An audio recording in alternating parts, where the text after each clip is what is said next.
Most of us are aware that social media does affect our psyche, even though we're not quite sure how or to what extent it does. But have you ever wondered how it affects your spiritual journey? How it affects how you navigate your beliefs? The online world is one you where can quite literally you can become quite literally anyone become anyone you want. Where you can reconstruct your life experiences into anything that you can imagine. But have you ever thought of how much control you actually have? Or are your perceptions actually being formulated for you? By who? For what purpose? For those of us using social media to help us understand African spirituality better, it can be quite tricky to figure out how real our online experiences actually are and how to make sense of how these platforms actually influence how we view the world and our beliefs.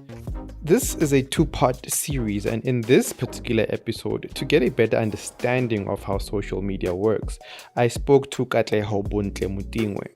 Katleho works in digital marketing and out-of-home advertising and brand building as well, and she has years of experience in the digital media space.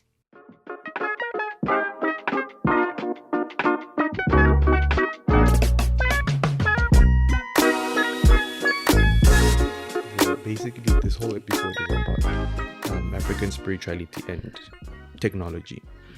And the reason I wanted to speak to you is because I want to get almost a technical understanding of technology and especially social media, right?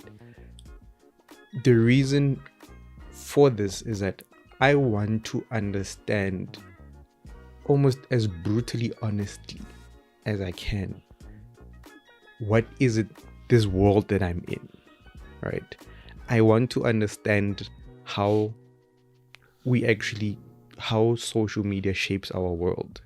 And the reason I'm doing this, the reason I want you to hear it from you is that before we even talk about spirituality, I want to understand this world that is the internet, that is social media, because I want to make sure that I am not fooling myself into believing something that might not necessarily be true.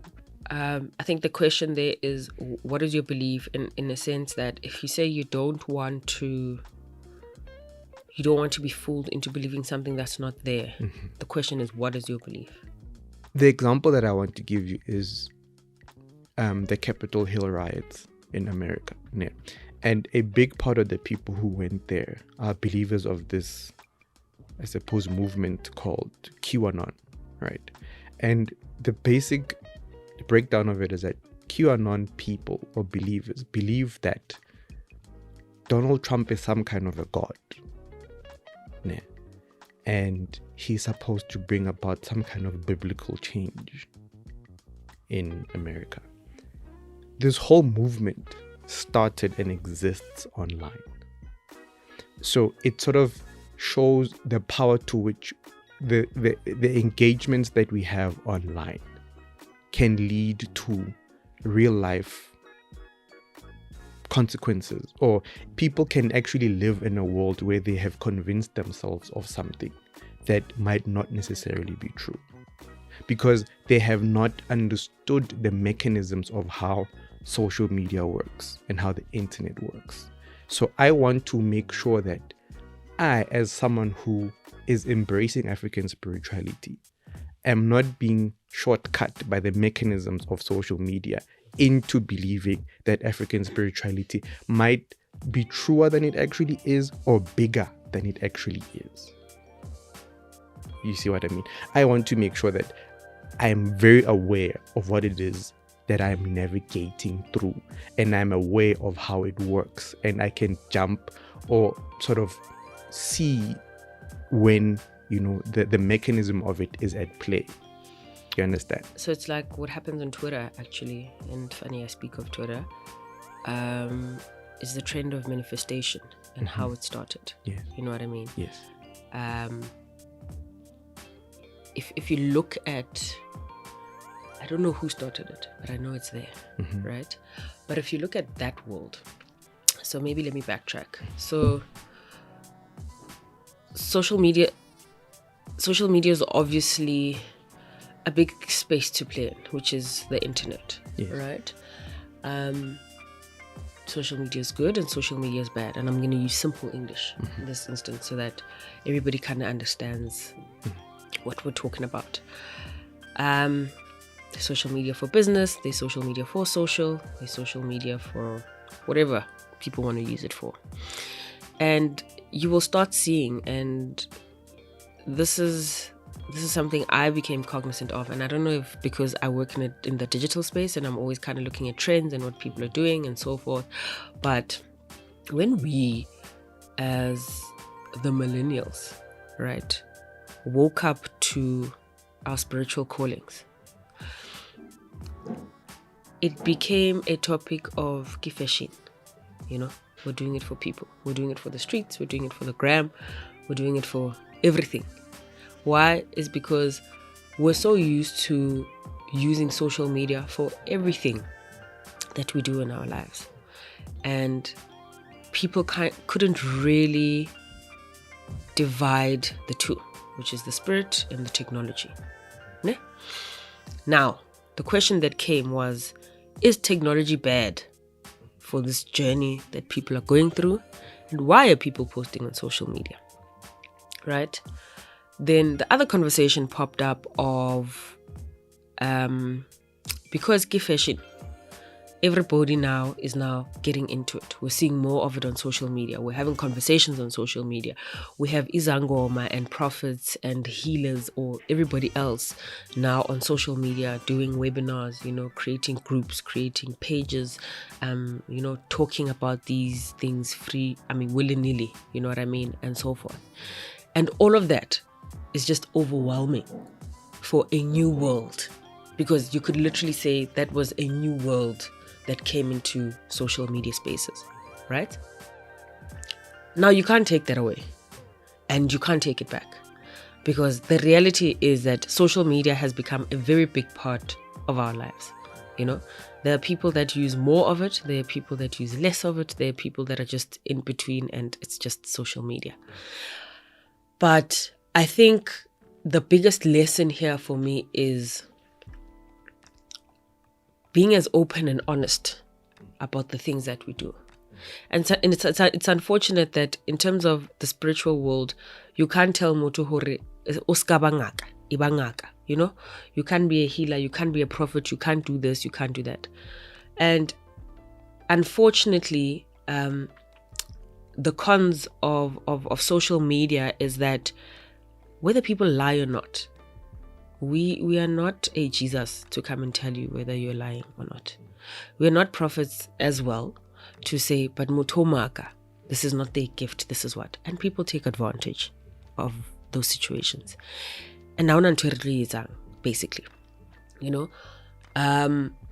and I think that is the downfall of certain things and how certain people get hacked, how certain people get dribbled, if I could use that word, and how people kind of just fall into this world that you're talking about, of this is what it means to be on social media. I've joined a group, so this is what they believe, and speaking to people's beliefs as well, So that's the rather unfortunate element for me on social media. Yeah. Now, I want to approach it from back to basics point of view.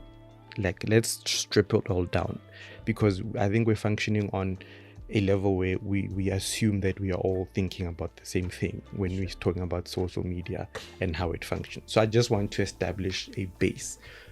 What is an algorithm?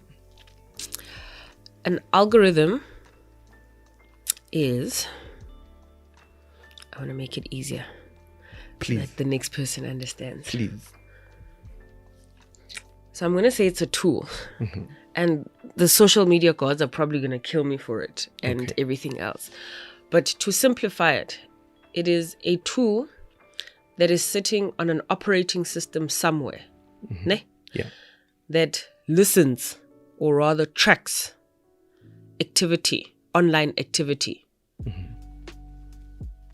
of everybody and anyone that is on the internet, on social media platforms, and as we call it in the office, the ecosystem.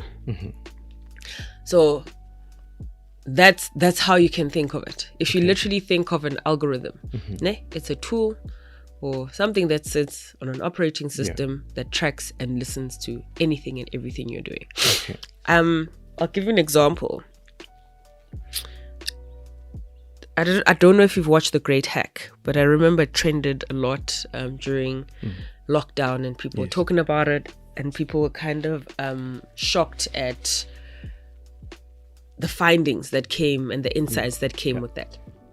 And there was one scene or something that they did where these two people were in like a lab or whatever it is, and they're tracking Vusi's patterns and behavior. You know, they realized that Vusi has not been online for like a day or two, and this is when Vusi had given up his phone at home because he's always on his phone, and you know, it was a test on whether he can have his phone or not. Now, just before Vusi gave up his phone, the conversation that was happening in that lab was, okay, let's actually check what his behavioral patterns have been and how we can actually entice this person to actually kind of just log on, you know, and just sit on his phone. And they did that. So meaning they have access to the back end of this ecosystem. And the back end means everything that Vusi has ever logged into. So whether it's Instagram, whether it's Twitter, whether it's Facebook, even whether when you're it's incognito. Yes, you know, even when you're incognito, actually, you know, so it's weird because people don't understand that. Like, if you're logged on to the internet somewhere, somehow, they will find you. Sorry, you know? gents. So They know. they know. They Oh my know. God, yeah. So that is an algorithm because they tracked the behavior. Yeah. You know, they tracked everything you're doing. Yeah. And all they literally did was pop a notification that says a podcast has released a conversation with Vusi with Cyril Ramaphosa, for instance. And everybody's going to be intrigued because now people want to know what it is that you're talking about and that's how we are lured into all these things. You know, that's how we are served ads. I know I work in the advertising industry, so I'm always looking at what my target audience is doing, their behavioral patterns and so forth, and those are the things that we look into. And with all the tools that we use in digital, right, it's so easy to serve you an ad that will entice you. It's so easy to serve you something that will make you click a like or a retweet or a follow or whatever it is. So algorithm is exactly that, tracking people's behavior, what they like, what they're listening to, you know, where they're walking. I mean, Google in itself, when I sit in my car, it will tell me 25 minutes to home, you know? So it knows you're in your car. It knows I'm in my car. Like it's Tatakului. You know, Waze, for instance, because I'm always using Waze. Waze will say to me, you have parked your car at a certain location. So, or whatever, those are algorithms. And you would be very shocked because, well, I guess I'm not shocked because we've got CarPlay. I mean, I have CarPlay in my car. I use Waze with my car connected to my phone and so forth. So I'm assuming that even operating system, Yakoloi in itself, because it's connected to our phones, that is all part of the ecosystem. And being part of this ecosystem and the algorithm mechanizing these processes, does the algorithm have a goal in mind? Yes. Only because I'm in advertising. Okay. Right? But anyway. I feel like it's a yes and a no. Right?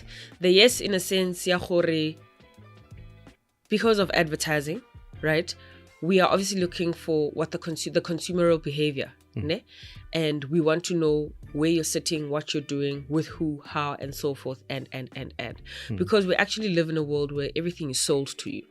You know, your bed is sold to you, your toothbrush is sold to you, your toothpaste is sold to you. So all that information kind of helps us sell all those products to you. So I want to know how you feel sitting on that couch right now. You know, I want to know, are you comfortable? You know, you're probably going to tweet about it, or you're probably going to take a picture, and so forth and so forth. And all those things are kind of linked. So the goal is to find out what your behaviors are so that I'm able to help brands sell to you.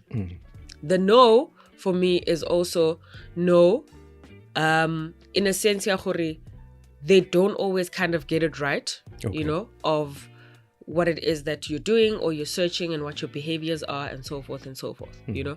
So that's a no, but my no is sitting on like 5%, 6%, just because I can say no. But a big part of me is that there's always a goal in everything that is done. So, yes. So, it's morning, I wake up, I reach for my phone, I log in. The majority of the people that I personally engage with online in terms of spirituality embrace African spirituality. Sure. The vast majority of them.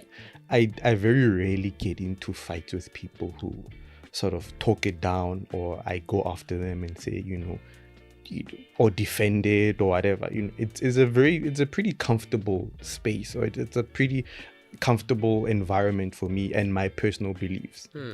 Let's say 80% of people online think the way that I do in my little bubble. In my real life, 80% of the people in my life don't agree, do not embrace African spirituality, right? So now I'm trying to understand, there's this disconnect, and it almost feels like it's two different worlds that I'm living in. And because when we talk about social media, we're talking about the internet, there's a sense of it not being as real as my real life, you know. So how do I sort of process these two things? Is it a real world? Is this bubble that I'm in with my however many friends who all agree with me, is it a real world, or is it a make-believe world? There's two ways for me to it. It can be real. It can be a false world as well, fantasy world. What is it that kids Fantasy? No, there's that cartoon where kids go into this fantasy Wonder Park or whatever it is. Yeah, so it's exactly that for some people, where there are people that are as genuine as they can be and have kind of built a profile and a persona that they use on social media. Yes. I'm very much interested. Yeah. And then there's people who have a completely different persona on social media than they do in real life. You know what I mean? And with that, it's unfortunate because of societal pressures and things around us. There are people that feel that they cannot lose this facade of being, I'll use KBM myself. You know, I'm KBM on social media and people know who I am, what I'm about, what I'm doing. And I cannot break because all these people glorify everything that I do and everything about me. So because I'm human, I seek that validation from people in the streets. And I'll say the streets because social media is the streets as well, you know. I seek the validation, I seek the assurance, you know, I seek the love that they give me, the attention, and so forth. In the real world, you're dealing with people with their day-to-day emotions, you know. I mean, we're sitting here together and you might know my social media persona. Let's say it's a different persona, right? You might know my social media persona. But as soon as I sit and I have a conversation with you, it clicks that, but hold on, this is not the person I know from social media, you know? This person's very different. Why? Now, you will notice that there are a lot of people that are keyboard warriors or hide behind their keyboards because it's easy. It's a persona that people are not going to question whether you're doing it right, you're doing it wrong. It's all a keyboard persona, and that's all it is. You know, people don't have to see how you're feeling when you're typing. You know, people don't have to express themselves as openly. You know, people just don't see you behind that keyboard, and all they see is what you've served them on social media, right? So I think that's where the disfunct is that people have different personas. Yeah. And you can't help it. Yeah. Like I said, I guess it then goes into a conversation of societal pressures, you know, and the things around us. And societal pressures could literally be from family pressure, friendship circles, which is social circles, career, work pressures, and so forth, and Yeah. you know. So that's all different. Yeah. That honestly is all different, you know. And I always refer to the movie The Joker because that explains the perfect scenario. And if you look at the Joker, his job is to make people laugh, right? His job is to make sure that all these kids are having fun and they think he's the funniest person on earth and he's the coolest person on earth because he's got this face and he's got everything. But I love how on the Joker, every time he pulls this mask off, if you look at the expression on his face, it's like his face just falls. do you get what I mean? So that's exactly what social media is Yeah. for me, It's with the some mask. people. Yeah. It's the mask. Yeah. You know what I mean? Yeah. And if you remember the movie The Mask as well, is that every time he wore the mask, he was the super guy. He was everything and Yeah. you know? I think the one line that I'll never forget is smoky. Like you always used to think the You mask even have is like, catchphrases. you know? Hashtag. Yes, you know? Yeah. So when the Joker and the Mask both pull off their masks, then they have to deal with the reality of being themselves. These are depressed people.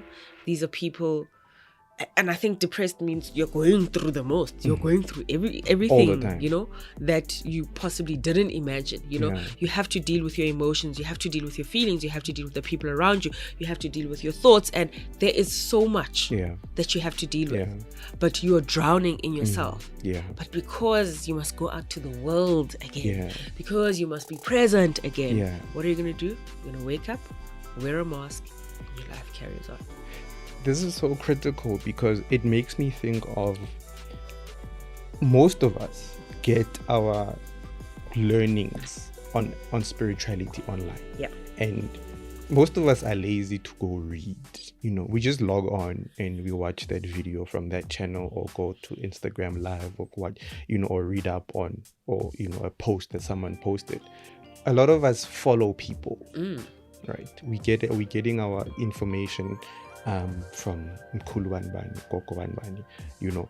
And for me, it's like the whole persona thing is so critical because it brings into this into perspective this thing of what happens when you find out that that person isn't who you thought they were.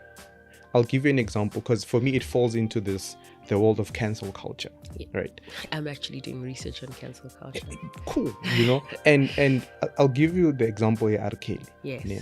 It was almost unanimous. Let's cancel R. Kelly. He's a horrible human being. He must rot in jail. But most people had this thing of, but what do I do with my memories?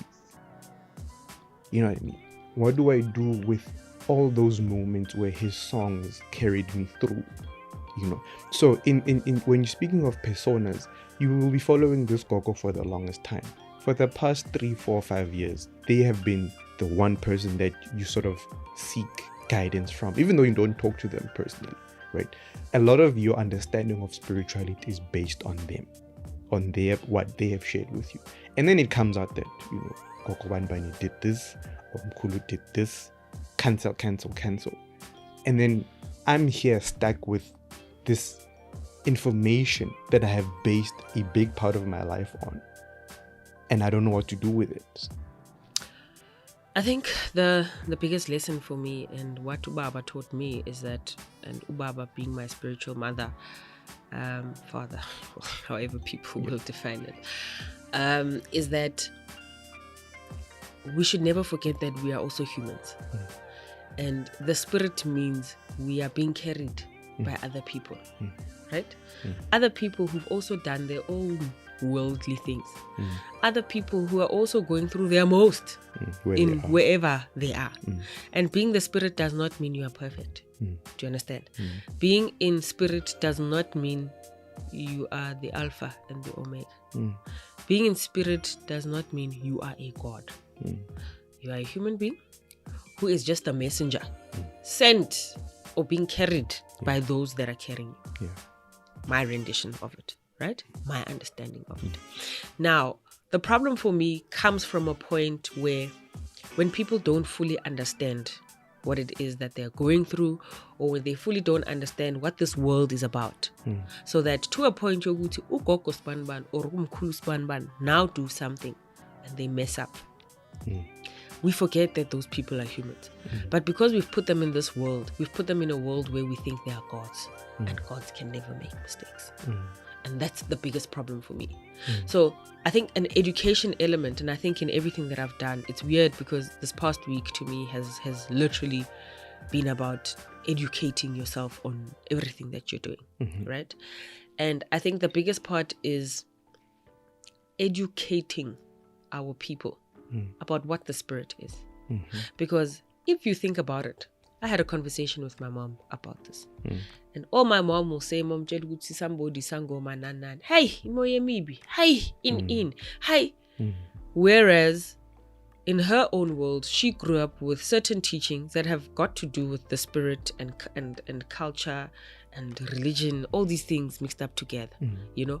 But also it is honestly about just being in a space where you understand that your beliefs are your beliefs, and it's okay to believe whatever it is that you want to believe, but allow other people as well to go through whatever it is that they believe, right?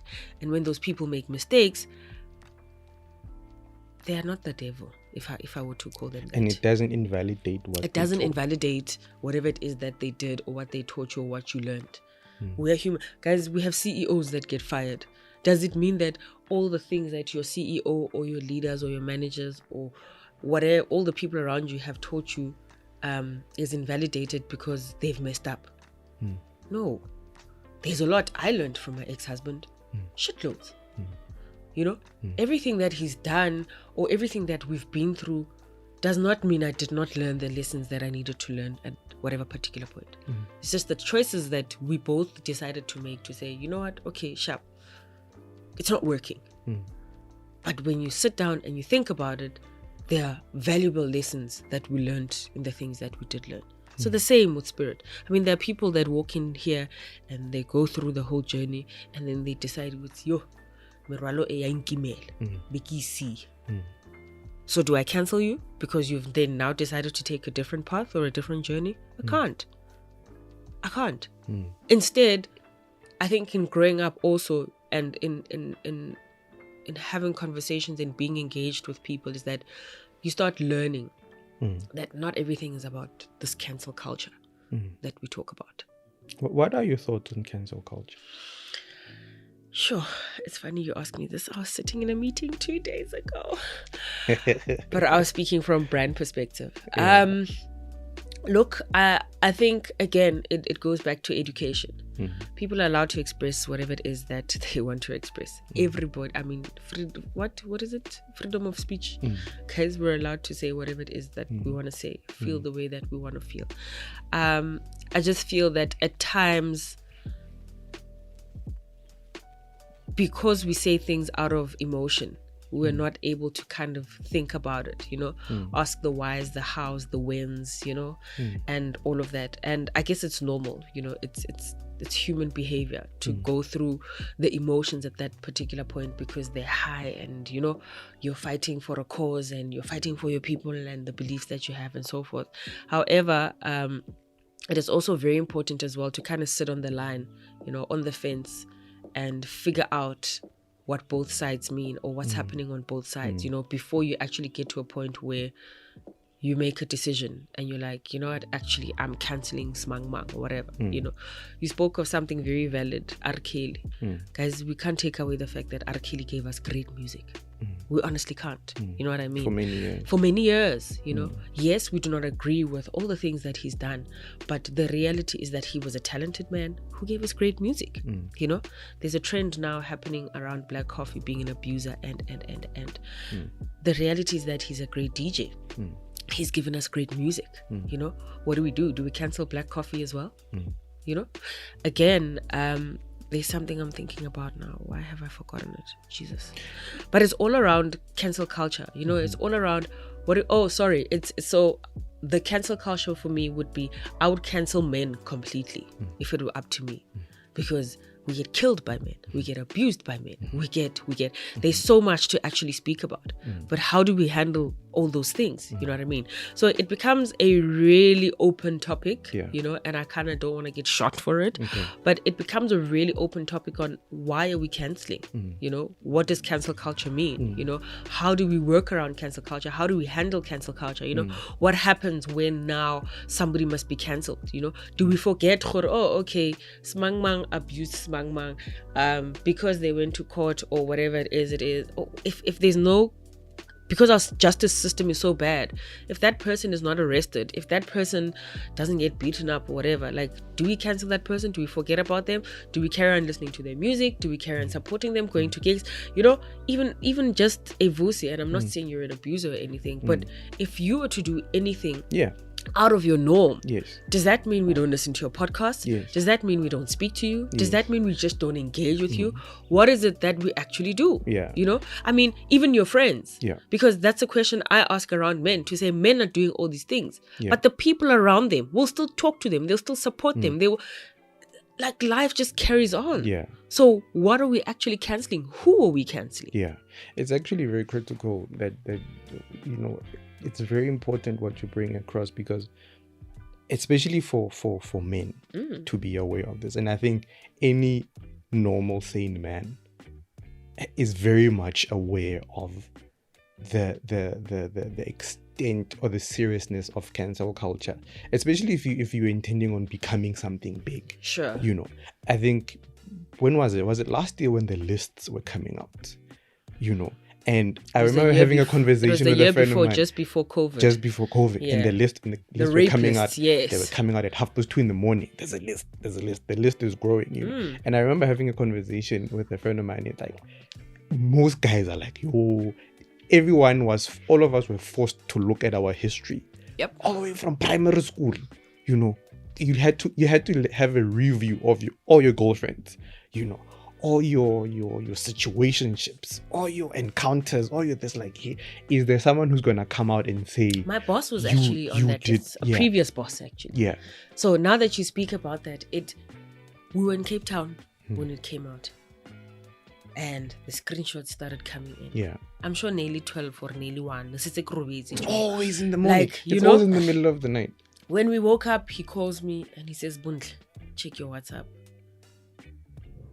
Again, I'll never forget. I'm sure it's nearly 5 or 6, and I'm like, yo, my meeting is not this early. Why? Like, what's happening? Check your WhatsApp. Haki check. Kibulaya high because I'm like, okay, maybe important. Kibule ki kwal. Haki check a phone ya kavus. I'm like, okay, this thing's a real thing.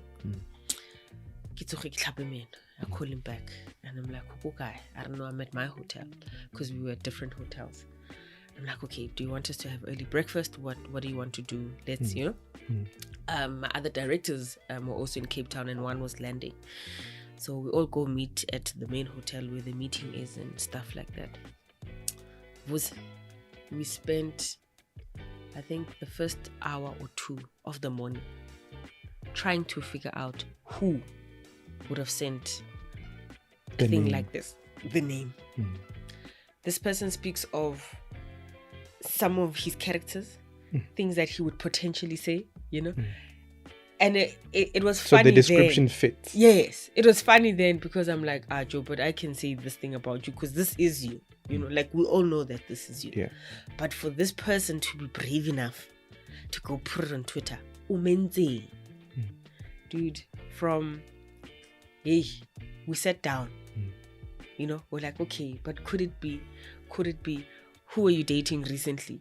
Who, you know, what was happening? Who did you engage with? Who did you? Until today, which is 2 years later, every time something happens around him and there's woman, he'll be like, yo, I'm out.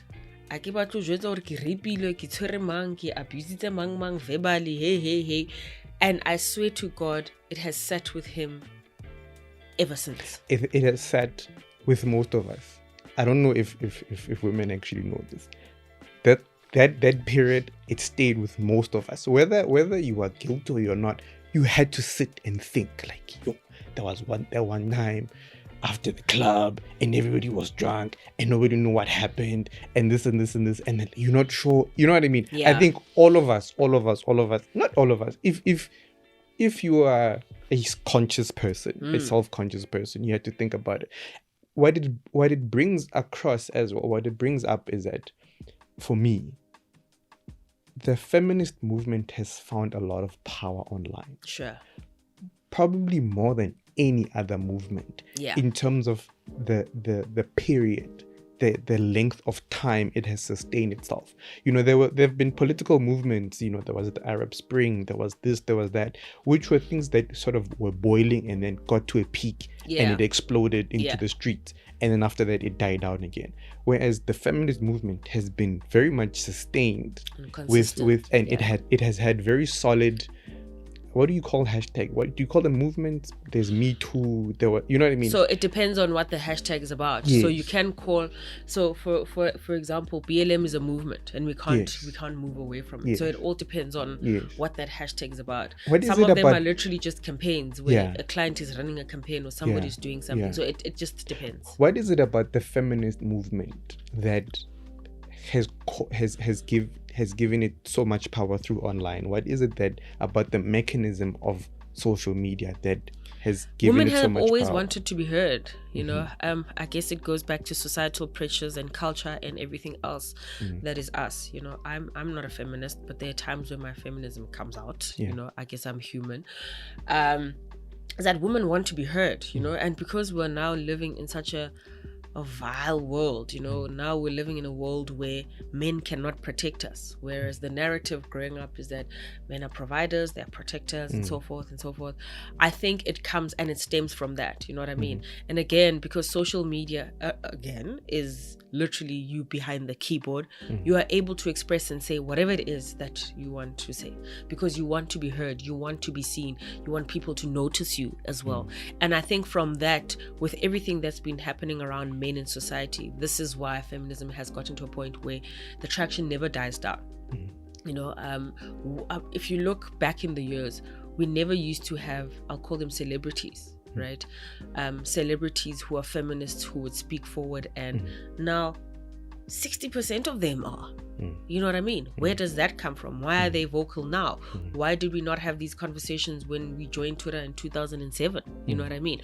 Why did we not have? Why were we not open about these conversations when Facebook was a thing? You know, I mean, there's just so many questions around it. But I think the crux of it is that social media has given us a voice, you know, a voice that we don't have in society and in public.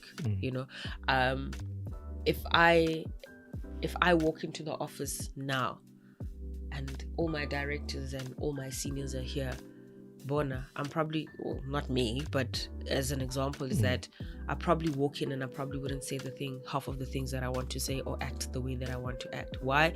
Because now you're intimidated by all the power that's in the office.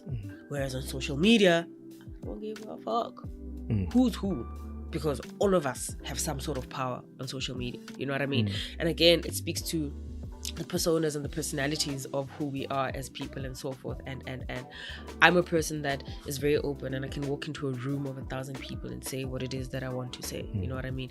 Yes, I'm conscious and I'm cautious of the things that I talk about and how I talk about them. However, I'm not afraid to speak up. I'm not afraid to host a show. I'm not afraid to have a podcast session. I'm not afraid to sit in an office, you know, as a new staff member and say, actually, you're messing up, you know. And I'm not afraid to say, but there are different ways to doing things. Can you not explore? Can you? So I'm a risk taker, and it's normal for me. But there are people that don't have my personality that will hide behind the keyboard. They will tweet these things. They will Facebook. They will whatever other platform it is that they use for all these things. And look, it is what it is. You know what I mean? So that's why I'm saying, for me, it becomes a power thing where you feel like you've got the power and you're heard on those platforms and you matter. You know, because people will treat you in a sense, yo, Katleho o reng on social media. Oh, then Buntle said this or whatever, you know. So for me, it's a power thing. You know, it's also, like I said, also it's hiding behind your keyboard. You know, it's a sad reality. It really is, because there are people abathulile in real life, introverts, but on social media they're extroverts. You know what I mean? So it's just, social media has just become a place where people are wearing different masks. People are just different people. And once you log off, or once you move away from all of that, you're back to being who you are. But all those people don't know you. Yeah. All those people have never sat with you in a room. You know, all those people couldn't be bothered whether you had coffee this morning or you had water or whatever it is that you had. They don't care. They honestly do not care. You know, and it's funny because an ex of mine used to say to me, "Hey, when Katleho, you're always posting WhatsApp statuses, you're always posting on social media, you're always saying things, getting about validation, you know, why must you always post things? Why must you always?" And I'm like, that is who I am, right? I'm not seeking validation. I'm not seeking any attention. It is me. If you actually took your time and got to know me, you will know that I'm a very vocal person, you know, whether serious, whether social, whether jokingly, or whatever it is, you know, you will know the type of person I am. I don't seek validation, you know. I mean, I met you on social media, but I don't think my persona is very different to what I've portrayed on social media, and I've kept that consistent, you know. But there are other people you will meet and you're going to be like, but this is not you. This is not the person I know on Facebook. You know, hey, go Facebook, yeah, pow. You know, there's just so many things to it. You know, so how would you sort of teach an ordinary person, or what would your advice be to an ordinary person as to how to use social media to learn about any topic or spirituality in a way that they don't end up getting clouded by unnecessary things? I think first things first, it's about understanding the platform and why social media is there, right? The whys mean, I mean, we now go as far as having social media lawyers, you know. So understanding the social media realm, meaning why social media, why these platforms, what these platforms do, what happens if I post this, you know, what are the laws around all the things that I do? How does it affect that? How does it affect my personality, my career, the people I engage with, and so forth and so forth. Also, it then just, goes back into your interpersonal? Yeah, your interpersonal relationship with yourself, right?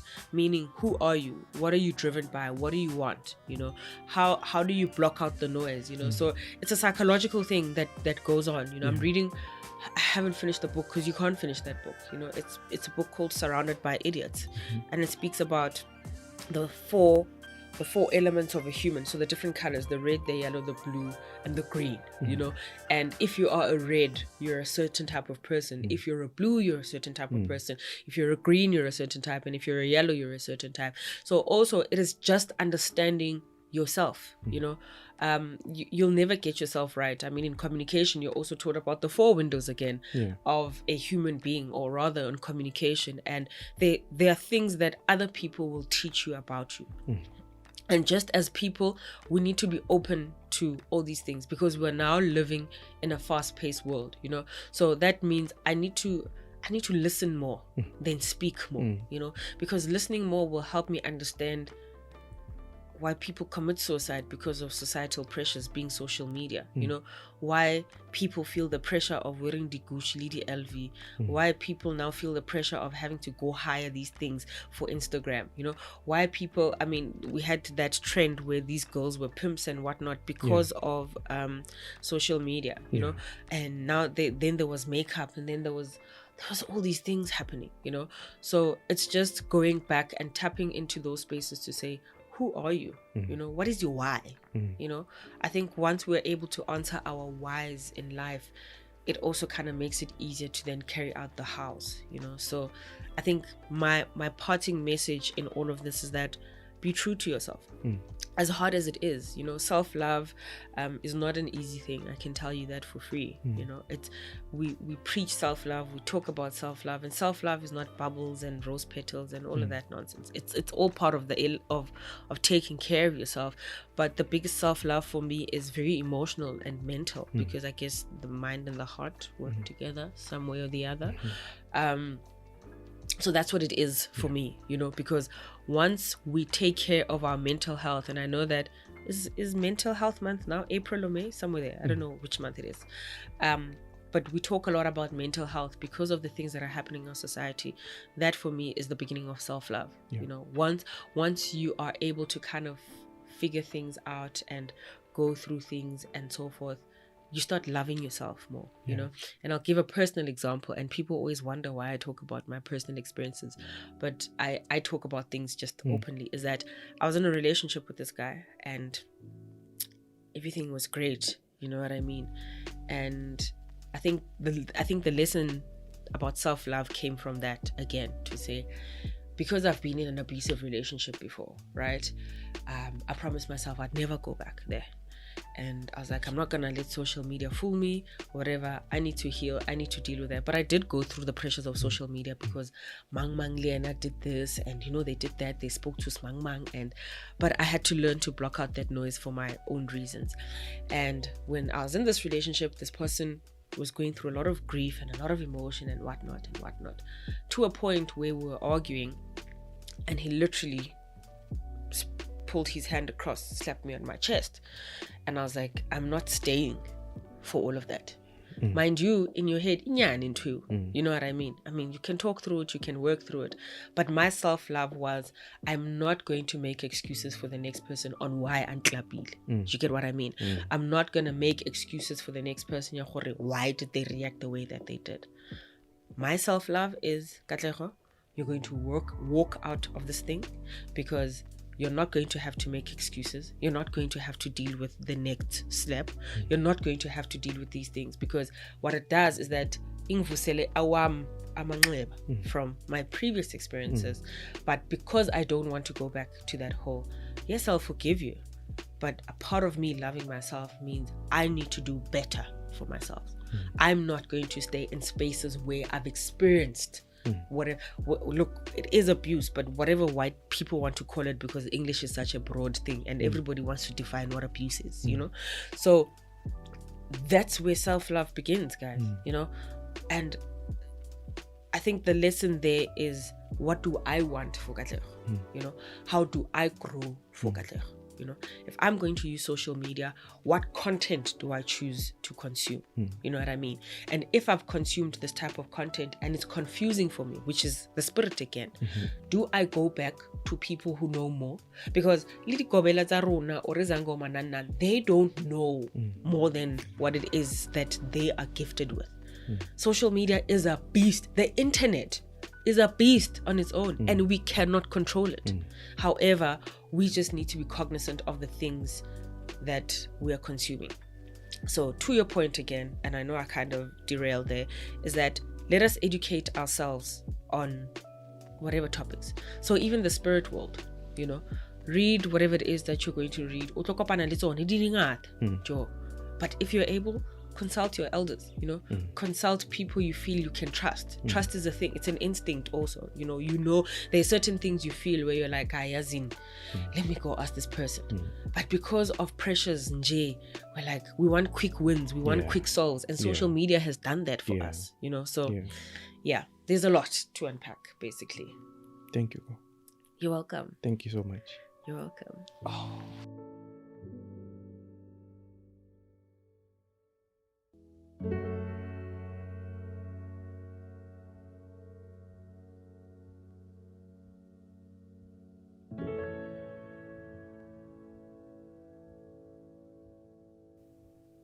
In a 2016 internal report, Facebook found that its algorithm tended to focus more on negative content than it did for positive content.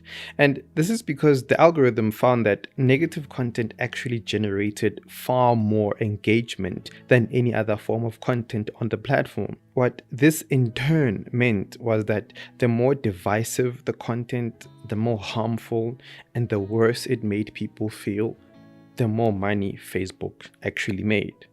The Wall Street Journal reported that Facebook actually shut down any attempts to make their algorithm less harmful to its users.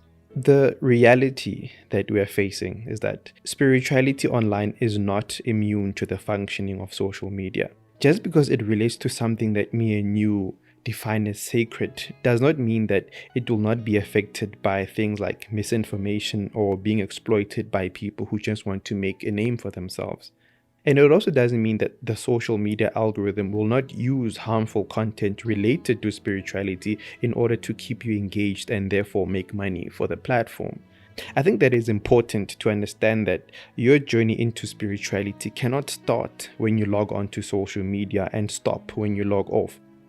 I believe that a healthier relationship with social media starts with being honest with yourself about how these platforms actually affect you mentally, emotionally, and spiritually. My personal struggle with social media comes in the form of what I call the mindless scroll. That's when I find myself endlessly scrolling for no clear reason. There's that friend of mine who just got a new job. And there's another one who is threatening suicide. My other friend just lost their mother. The other one is getting married. I have a friend who's deep in the throes of depression. And I have another one who's been struggling to find a job for years. And this other one is going through something else. And that one is going through something else. And this one and that one. And so on and so on and so on and so on. And I scroll down and down and down. And it seems as if nothing catches my interest. It's the emotional numbness that I struggle with. To be bombarded with so much human feeling and yet to come out not feeling anything at all. I find myself having to ask, what are you looking for? Are you looking for something to make you feel something? And what is it that you're trying to feel? What is it that you're hoping to feel? I'd like to extend these questions to you. When you unlock your phone and you scroll through your apps, what are you looking for? What are you hoping to feel? What is it that you are hoping to get? Gone are the days when we used to use social media as an escape, because nowadays you can come out a triggered mess feeling far worse than how you went in. So I ask again, what are you looking for? When you go on to Umkhulu's Facebook, what are you looking for? When you go on to Gogo's Instagram, Gogo's YouTube, what is it that you're looking for? The most profound thing that Katleho said was that it starts with self-love. That is your compass. It is self-love that is the guiding principle. And it is self-love that will guide you in finding the right content that is good, not just for your entertainment, but also for your spirit. My name is Vusum Zinlande. Thank you so much for joining me on yet another episode of The Journey Kwantu.